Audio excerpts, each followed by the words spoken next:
What up, guys? Josiah here, and today we're reading Red Kayak Chapter 6. Let's begin. I didn't set out to be a hero. Honest, I wanted Ben and his mother to be okay. It's true, I thought about the rescue show. I even wondered if they'd ask Tilly and me to do the reenactment, and I was sure Mrs. D'Angelo would thank me personally because she was such a nice person. I even envisioned her bringing me a plate of that almond biscotti I raved about at her house. But I didn't think anyone else would make a real deal out of what happened. As I drove the boat home after the rescue, I made a decision. I would give Ben my entire set of Lego Aquanauts. The little deep-sea divers had been my favorites, but I didn't play with them anymore, and I kind of liked the idea of Ben having them there when he got home from the hospital. At the dock, Mom waiting for me under an umbrella. I wondered how much the policeman had told her when he had called. I also wondered what she and Dad were going to say when they found out I dropped our cell phone in the water. Slowing the motor, I steered my skiff up to the shore. Tilly could hop out in the shallow water. If I backed the boat up into the slip, turned off the motor, wrapped lines from the dock around my cleats, and threw Ben's coat and life jacket up on the dock. The wooden ladder was slick from the rain. I held tight as I took each step and pulled myself up onto the dock. I just talked to Carl, Mom said, opening her arms. I hugged her back. Tilly ran up on the dock and nuzzled our legs, her big, wet body practically knocking us over. I was glad to be home, but my heart still pounded, and every time I thought how Ben looked with his eyes half closed and his lips all blue. I turned to Jelly inside. "Come and get some dry clothes on," my mother said, pushing the wet hair off her forehead, which she'd bent over to pick up Ben's stuff. I offered to carry it. Tilly shook herself off and walked up the hill with us. It had only been a few hours since I left for school that morning, but as I entered the house it felt as though I'd been away for a year.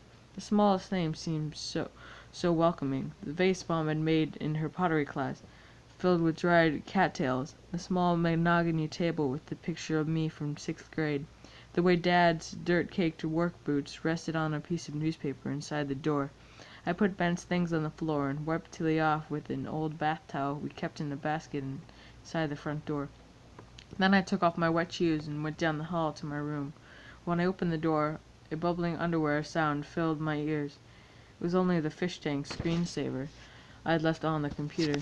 And then I turned it off before taking a long hot shower. By the time I was getting dressed again, I could hear my father's voice in the kitchen.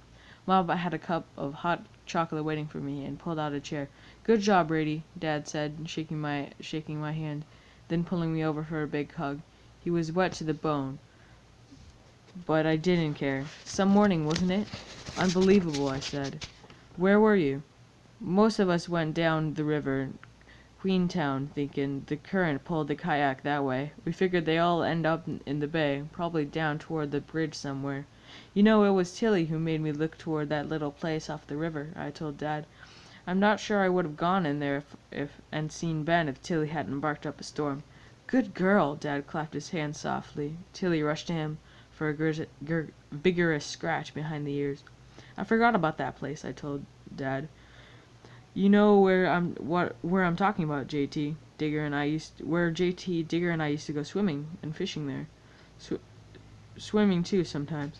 "Oh yeah, there's an old dock." "That's it," I said. "Well, I'll be." Dad shook his head and patted my shoulder. Then he went to change into dry clothes.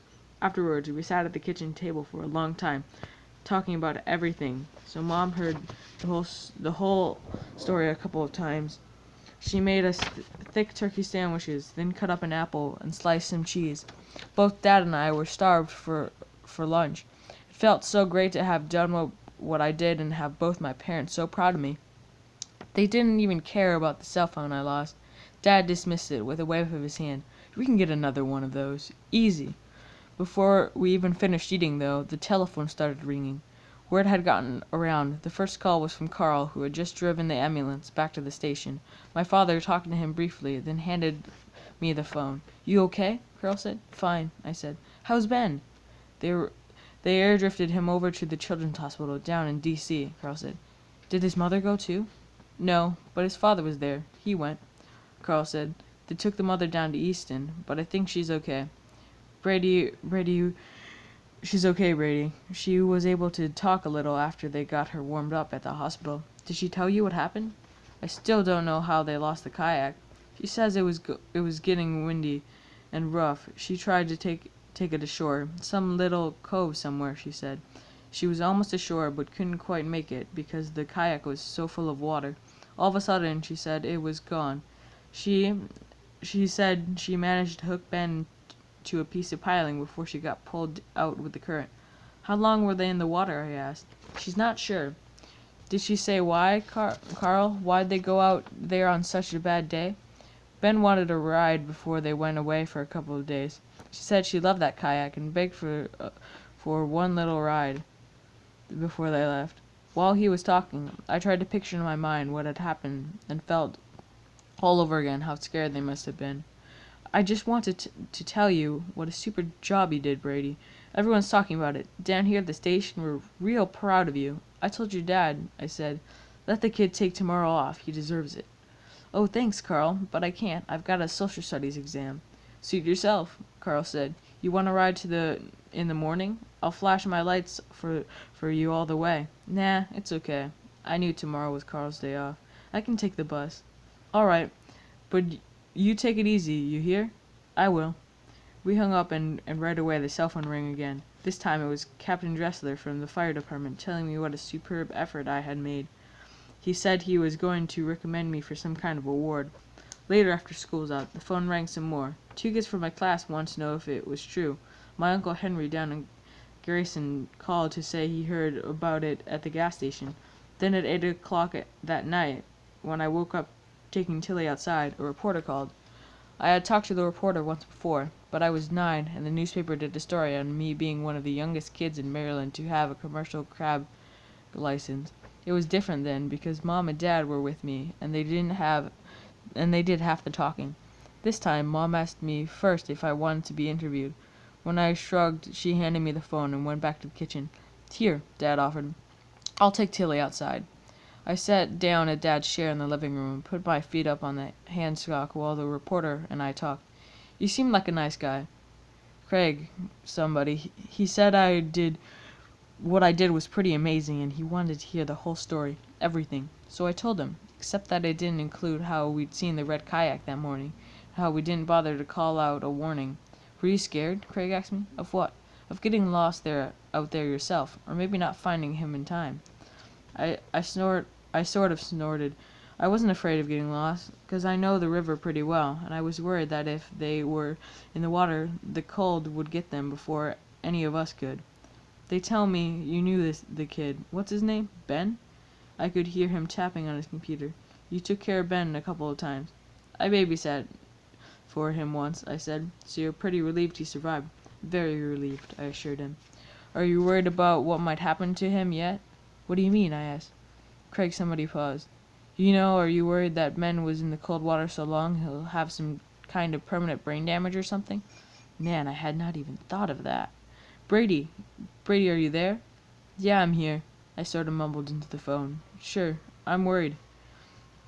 We wrapped it up. I told him I needed to go. Craig, somebody said that the story would likely lead the state page in the morning, but I told him we didn't get the Baltimore paper.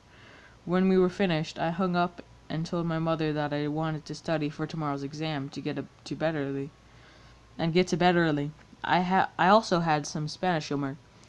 No way was Senor Mendez going to let me off the hook just because I rescued somebody.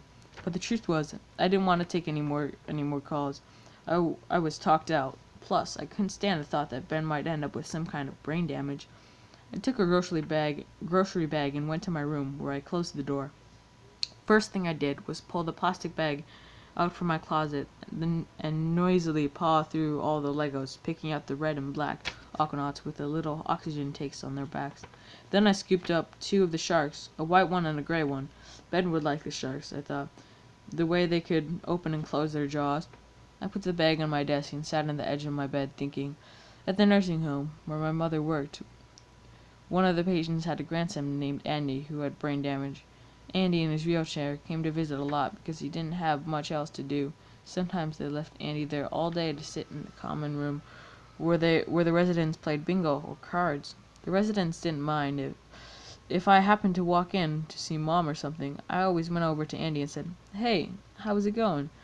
I know he can hear because he moves his head, but he can't quite focus on work or work his hands the right way to wave. Man, I just couldn't stand to see Ben like that, all twisted in a wheelchair. I reached over for a pillow, doubled it up, and hit it hard with my fist. I'd rather be dead, I thought, than brain damage. Hope you guys enjoyed this chapter. If you guys did, remember to leave a like, subscribe, and I will see you guys next video. Bye, guys!